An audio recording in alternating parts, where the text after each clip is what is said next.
Magandang oras sa inyong lahat, mga iniibig at mga ginigiliw na mga tagapakinig. Ang tatalakayin po natin ngayon ay tungkol dito sa paniniwala ayon kay Kristo. Sapagkat iba't iba ang paniniwala ng tao. Siya ay hindi Diyos, siya ay tao lang. Ang iba naman, siya rin daw yung ama. Ang iba naman, siya yung anak. May nagsasabi naman, siya ay espiritu. Kaya't dito, naguguluhan ang iba't ibang mananampalataya kung papaano bibigyan ng tunay na pagkaunawa.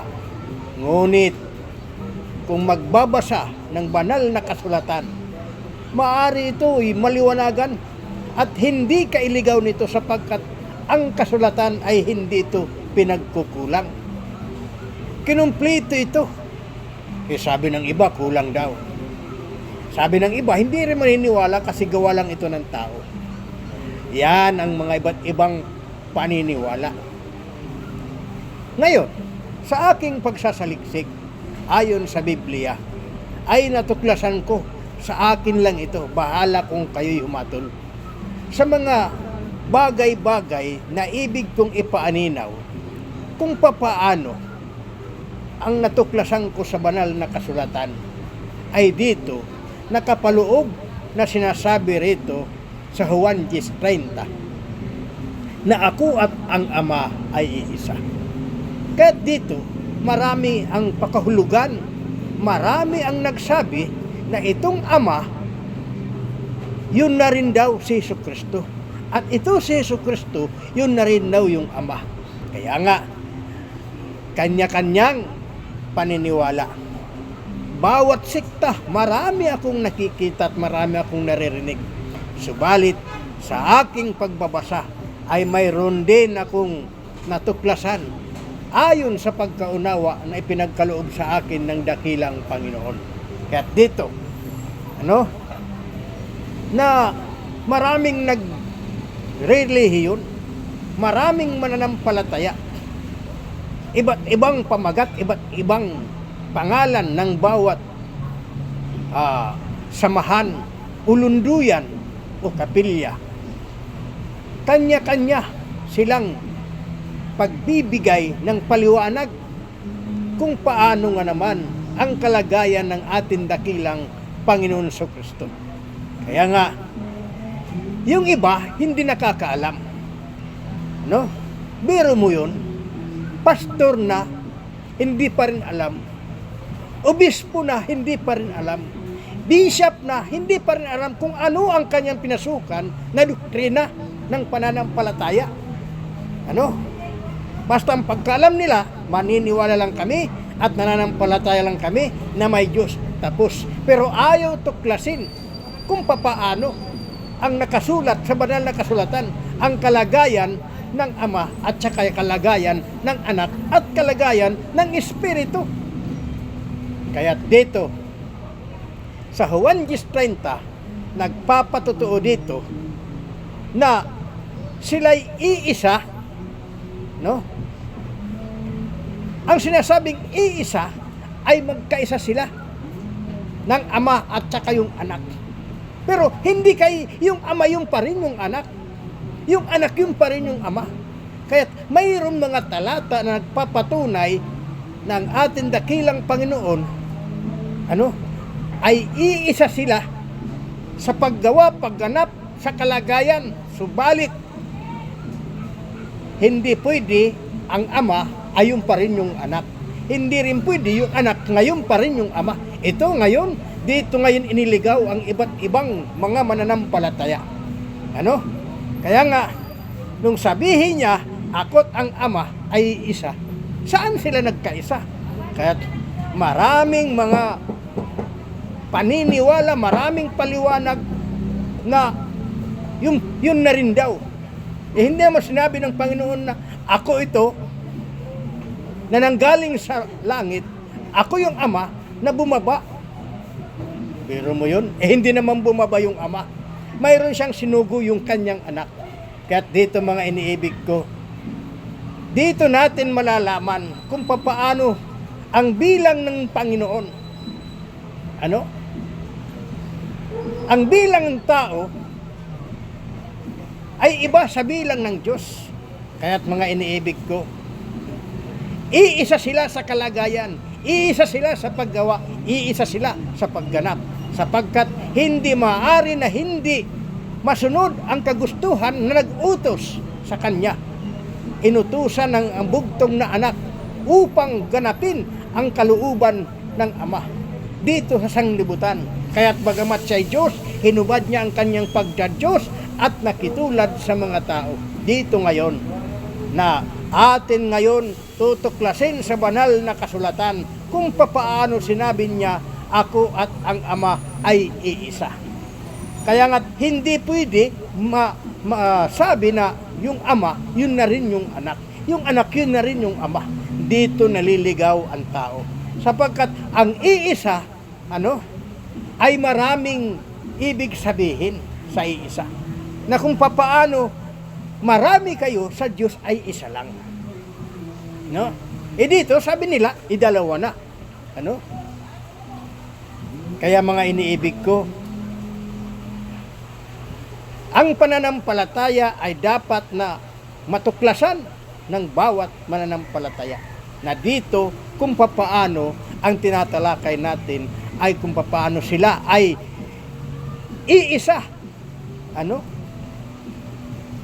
Iisang paniniwala na sila ay nagkakaisa sa pamagitan ng mga kalooban at kaloob ng ating dakilang Panginoon na dito ating tatalakayin. Paano nga ba sila ay naging isa? Paano nga ba ang bilang, ang bilang ng Panginoon na kung papaano ang marami ay isa lang. Kaya sabi ng Panginoon, ako at ang Ama ay isa. Sabi rito sa Juan 10:30. Ngayon, basahin natin ngayon sa isang talata, sabi sa Episo, mayroon siyang sinabi rito, 5 ang talata ay 30. Ganito ang kanyang sinabi. Mayroon siyang sinabi dito sa banal na kasulatan. Dito natin malalaman kung papaano ang iisa. Sapagkat mga inibig ko, hindi kay isa lang ang tinutukoy doon, ang iisa marami sa Diyos. Ganito, sabi dito sa Episo 5, ang talata ay 30. Ganito ang sinasabi. Sapagkat tayo ay mga sangkap ng kanyang katawan. Dahil dito, iiwan ng lalaki ang kanyang ama at ina at makikisama sa kanyang asawa. At ang dalawa ay magiging isang laman. Yun. Kaya naging isang laman ang dalawa. Pero dalawa sila. Pero isang laman lang, isa lang ang tawag. Ganun din naman sa ama at sa anak. Iisa sila. Pero dalawa sila. Hindi maaaring yung ama, yun pa rin yung ama, yung anak. Kaya dito, sabi rito na ang dalawa ay magiging isang laman. Kaya iisa lang sila ng ating dakilang Panginoon. Ito pa, sa isang talata na magpapatunay na sila ay iisa, sa kalagayan ng ating dakilang Panginoon Ama na sila ay iisa, pero magkahiwalay sila.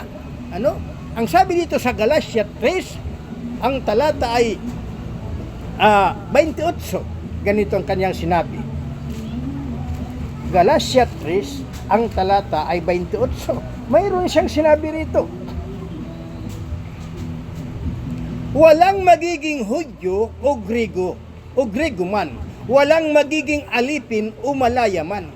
Walang magiging lalaki o babae man. Sapagkat kayong lahat ay iisa kay Kristo. Kaya ang marami iisa kay Kristo.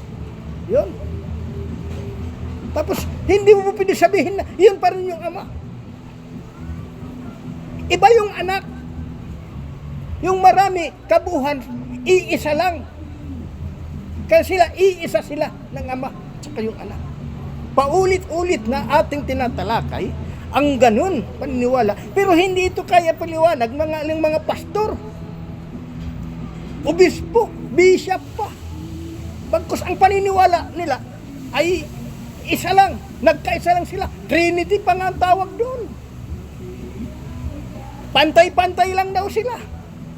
Kung pantay-pantay sila, kaya ba suguin ng anak ang ama? Hindi sila pantay. Yung ama lang magsusugo sa anak. Yung ama lang ang magsusugo sa espiritu. Pero ang espiritu at yung anak hindi pwede magsugo ng ama. Paano sila naging pantay? Ang sabi nga sa Juan, higit siya'y dakila kaysa akin. Yan mga iniibig ko. Kaya unawain mabuti ang nakasulat sa banal na kasulatan. Ito pang isang talata.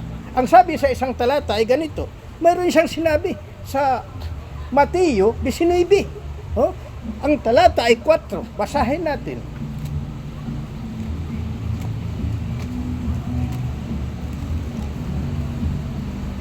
At siya'y sumagot at sinabi, hindi ba ganyo nabasa na ang lumalang sa kanila'y buhat sa pasimula? Sila'y nilalang niya na lalaki at babae. At sinabi, dahil dito, iiwan ng lalaki ang kanyang ama't ina at makikisama sa kanyang asawa at ang dalawa ay magiging isang laman. Isang laman lang ang dalawa. Pero dalawa sila, pero iisa lang. Ganon din sa sinabi doon sa Juan 10:30 na ako at ang ama iisa. Pero hindi isang kalagayan lang. Ano? Kundi magkahiwalay sila pero isa lang. Ganon din naman ang sambahayan. Ano? Nagkakaisa sila, iisa lang. Pero marami. Hindi kayong pa rin yung bumaba, yung pa rin ng ama. Kaya nga dito mga iniibig ko, dito naliligaw ang bawat tao. Kaya dito sa talatang ito na magiging isang laman, kaya marami ang ibig sabihin na ako't ang ama ay isa. Dito sa kabuhan, ang marami sa Panginoon ay isa lang.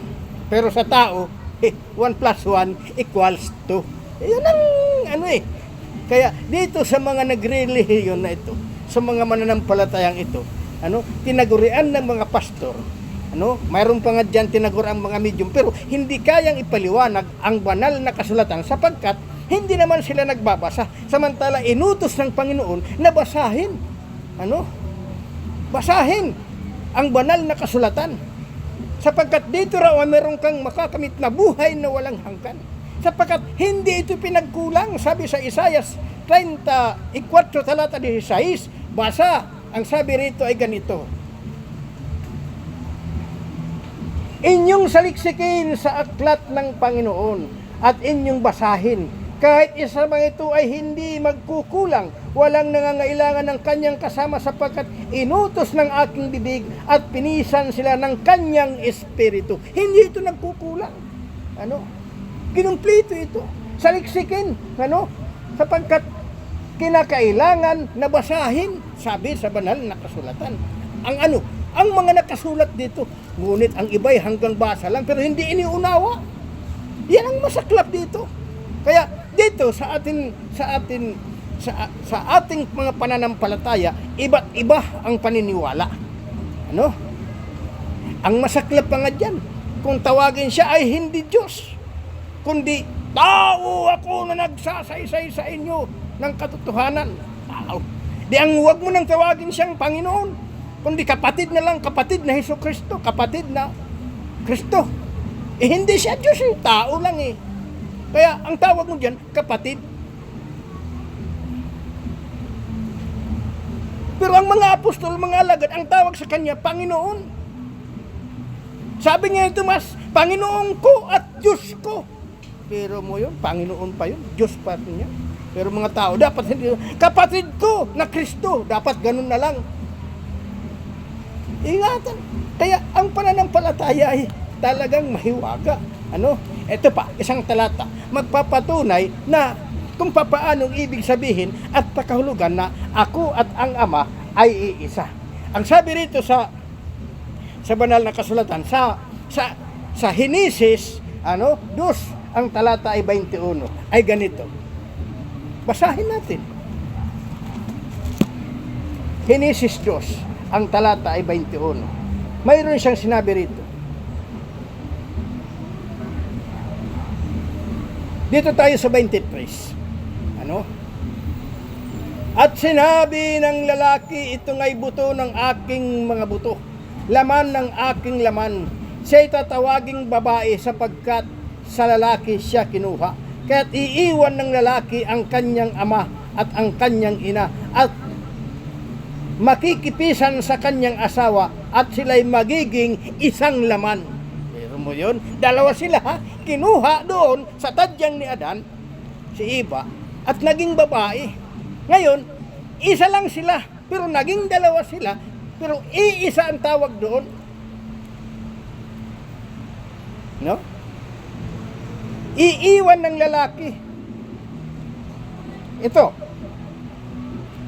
Sabi nga sa 21, at hinulugan ng Panginoon Diyos na di kawasang himbing ang lalaki, at siya'y natulog at kinuha ang isa sa kanyang mga tadyang at pinaghilom ang laman sa dakong yaon.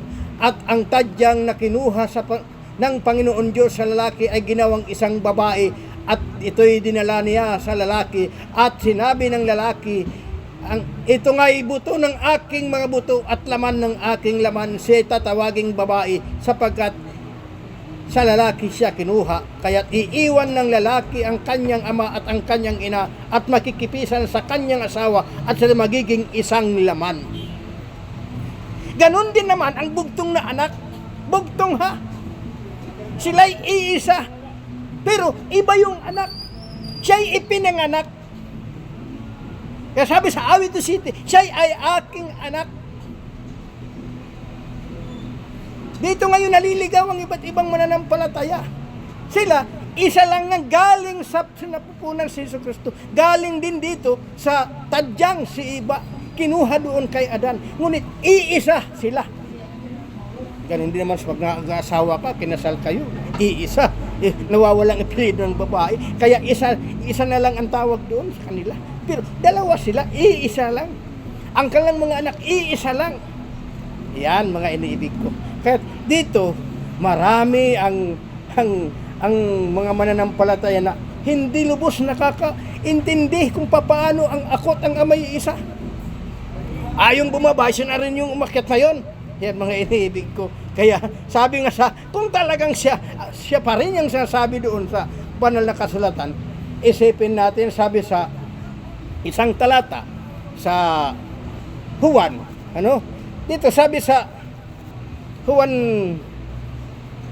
17, mayroon siyang sinabi sa isang talata dito. Ito, basahin natin. Sabi dito sa Juan 17 ay ganito. Basahin natin para maunawaan ng husto ang sinasabi na ako at ang ama ay iisa. Dito, ito lang yung paulit-ulit na tinatalakay. Tinatalakay upang maliwanagan kung papaano. Alam kong maraming magre-react sa inyo, lalo na itong mga mananampalataya na mahirap magbanggit kung sino-sinong sikta, Marami kasi, maraming mga born again, pero hindi lahat ng born again. Mayroon pa nga dyan, mahirap magbanggit, kung sa sabihin na binabatay ko suka. Hindi, ang sa akin lang, ipinapiliwanag ko lang ang aking nalaman. Ngayon, kung ang inyong nalaman naman ay iba sa nalaman ko, iba sa paniniwala ko, ay huwag tayong magtalo. Kundi bagkus ay ipagpatuloy sapagkat ang dulo nito, ang ating patutunguhan, kung talagang sa Diyos ang ating sabi ng Panginoon, Diyos ang hahatol, maging sa labas. Kaya, bahala na ang Diyos ang humatol sa atin. Kung ito ay talagang sabihin ng Diyos, ikaw Brad, mas maganda sa'yo, dito ka. Subalit, hindi gayon, sapagkat dito, huwag lang tayong tumigil sa paggawa, sa pagganap, sa pagtupad ng kanyang kalooban. Ito ay pinapaliwanag ko lang ayon sa banal na kasulatan na aking natuklasan. Wala akong pakialam kung anong relihiyon mo, ano ang sikta mo. Basta ako, nagbabasa ako ng banal na kasulatan. Ito, sabi niya rito, unawain natin. Juan 17 talata 1. Ang mga bagay na ito'y sinalata ni Jesus, at sa pagtingala ng kanyang mga mata sa langit ay sinabi niya, Ama, dumating ng oras, luwalhatiin mo ang iyong anak upang ikaw ay luwalhatiin ng anak. Pero mo yun. Kung siya pa rin yun, tumingala siya sa langit. At sa pagtingala ng kanyang mga mata sa langit ay sinabi niya, Ama, nasaan ang Ama? Nasa taas. Dapat, kung iyong paniniwala mo, yung pa rin yung Ama, dapat hindi na siya titingala. Sasabihin na lang niya, Ama, kay ikaw man ito, ako na rin ito. Sapagkat hindi nila alam na ikaw ay ako. Yan mga iniibig ko. Dapat, hindi na siya titingala. Kaya yung paniniwala nyo, siya pa rin naman yun, yung bumaba. Ano? Ama, dumating ng oras, luwalhatiin mo ang iyong anak. Nasaan? Ang Ama, nasa langit. Yung anak nasa baba. Sinugo yung anak. Naintindihan nyo? Mga bubo sa banal na kasulatan. Maraming nagbabasa pero hindi inuunawa. Kaya't ingatan, na tuklasin mabuti kung anong nilalaman ng kasulatan. Hindi kayo, siya pa rin yun. Hindi mo ka nang tumingala. Ama, ikaw man ito, ako na rin ito. Mahirap yung ganyang paniniwala. Ano? Iba ang naging kalagayan. Hindi na yung Ama. Mayroon siyang anak, mayroon siyang ipinanganak. Subalit iisa sila, kaya ako at ang Ama iisa. Yan, mga iniibig ko. Ito ang ipinipilit ko sa aking paniniwala ayon sa banal na kasulatan. Bahala kayo kung mayroon kayong paniniwalang ganun. Inyo yun. Akin ito namang paniniwala. Alam kong maraming mag-iisip, sino ba ito? Ako pala si Brad Bibot. Bago niyong kapatid. Kung tanggapin niyong kapatid, salamat. Kung hindi, salamat din. Ang mahalaga ay ating malaman kung papaano. At dito, sinasaysay ko lang. At sinasabi ko dito, sa banal na kasulatan, na iba ang Ama, iba yung anak, iba ang kalagayan nila, ibang espiritu. Isa pang talata, kung talaga siya sinasabi ninyo, siya pa rin yung Ama, siya pa rin yung anak. Ano? Sabi dito sa Mateo, basa. Sabi sa Mateo, basahin natin. Mateo 3, ang talata ay 16, ganito. At nang mabautismuhan si Jesus, no? Sapagkat dito ang kwentong ito, nagpabautismo siya kay Juan, pero ayaw ni Juan na bautismuhan sapagkat alam ni Juan. Ang sabi ng Juan, hindi ako karapat dapat magkalag ng kanyang panyapak. Subalit ang nasa hulihan ko ay higit na siyang makapangyarihan sa akin sapagkat alam niya na yung nasa likuran niya ay anak ng Diyos. Sinugo ng Diyos. Kaya dito mga iniibig ko, sa pagbaba ng ating dakilang Panginoon, kinakailangan matupad. Siya ay nagpabautismo. Ang sabi rito, nang bautismuhan si Jesus, pagdakay, umahon sa tubig, at narito, nangabuksan sa kanya ang mga langit, at nakita niya ang Espiritu ng Diyos na bumababang tulad sa isang kalapati at lumalapag sa kanya. Nakita ni Juan, ano? Ang Espiritu na tulad ni isang kalapati na bumababa sa kanya. Ngayon, mayroon doon nakita, Espiritu, no? Bumababa. Si Kristo nasa baba, binabautismuhan niya. Anong sabi sa pangalawang talata? At narito ang isang tinig na mula sa langit. May tinig naman mula sa langit. Kaninong tinig yun? Kung siya pa rin yun, dapat hindi na magsasalitang mula sa langit. Dito na yung anak na sinasabi ninyo na siya pa rin yun. Ang kikitid ng mga unawa. Dito, Biblia ang tinutukoy natin dito. Ano sabi dito? Narito ang isang tinig na mula sa langit na nagsasabi, ito ang sinisinta kong anak na siya kayong lubos na kinalulugdan. Sinisintan niya yung anak. Saan ang galing salita? Sa langit. Sino nakakarinig? Si Juan, yung nagbautismo. At narinig din ng ating dakilang Panginoon. At pinatutuhanan na ito ang kanyang sinugo, ang kanyang bugtong na anak. Walang iba kundi dakilang Panginoon sa Kristo. Ito ang aking masasabi. Ano? Akin lamang ito sinasaysay tungkol sa kalagayan na ako't ang amay isa. Kaya't ang paliwanag, dahil ako't ang amay isa, yung ama yung pa rin yun. Yung anak siya pa rin yun. Ano ito? Ha? Magic? Ha? What? Kaya, hindi nyo nalalaman ang hiwaga?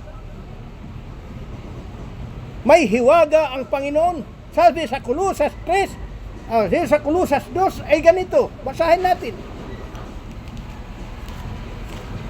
Kolosas, mayroon siyang sinabi rito ay ganito.